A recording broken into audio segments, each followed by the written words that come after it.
ओम नमो आदेश. नमस्कार शेतकरी मित्रांनो. काल दिनांक 28 मे रोजी मी कन्नडमध्ये पॉईंट बघण्यासाठी गेलो होतो. त्या ठिकाणी पाणी चेक करताना जी सुरुवात केली होती मी ती स्टेप म्हणजे ज्यावेळेस मी पहिल्यांदा शेतात जातो त्या टायमाला मी ही स्टेप फॉलो करतो. म्हणजे पॉईंट कुठे बसतो हे नारळाच्या साहाय्याने पहिले चेक करून घेतो. नंतर पाणी सर्व बाजूने फिरायला चालू करतो.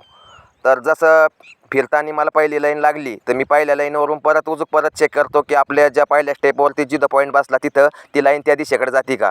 आणि नंतर खात्री करून घेतो की त्या जागेवरती लाईन किती रुंद आहे आणि ओलावा किती आहे आणि पाण्याची लाईन किती रुंद आहे हे चेक करतो. आणि नंतर परत दुसऱ्या लाईन चेक करण्यासाठी निघतो.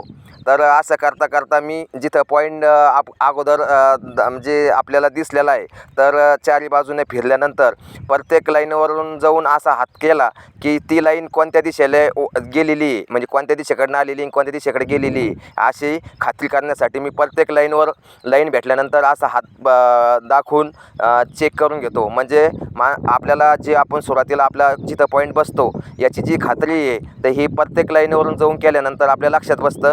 आणि असं चारही बाजूने फिरण्याचा प्रयत्न करतो मी शेतीच्या. म्हणजे काय होतं की आपल्याला लक्षात येत चालतं. तर ही अशी एक स्टेप आहे बघा मित्रांनो नारळाने चेक करण्याची.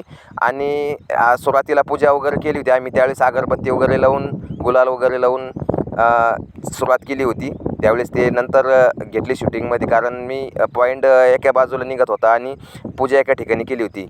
त्या अशा क्रॉस लाईन निघत आहे.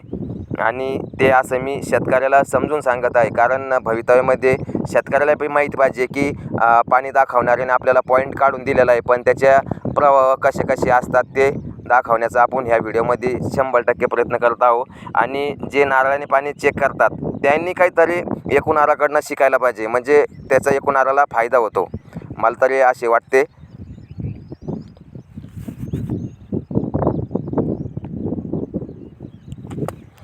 लाईनची खात्री करण्यासाठी ज्यावेळेस नारळ मोमेंट देतं ते कंटिन्यू नारळाने मोमेंट द्यायला पाहिजे. मग काय होतं की ते क्लिअर लक्षात येतं की आपण जी लाईन काढलेली त्याच्यात पाणीच आहे की किंवा कोल्डी आहे. तर हे अशा पद्धतीने सारखं जर नारळ मोमेंट देत असेल तर ती 100% पाण्याची लाईन असे आपण समजावे. कारण आता दिवस राहिले नाही पाणी शोधण्याचे, पण व्हिडिओ कसा आहे शूट केला आहे म्हटलं तर तेवढा टाकून द्यावं. नवीन पाणी शोध कशा मदतीला येईल तो. त्याच्यामुळे मग मी हा माझा एक प्रयत्न आहे समजा त्याच्यासाठी का नवीन पाणी शोधकाने बी शिकायला जायला पाहिजे. त्याच्यामुळे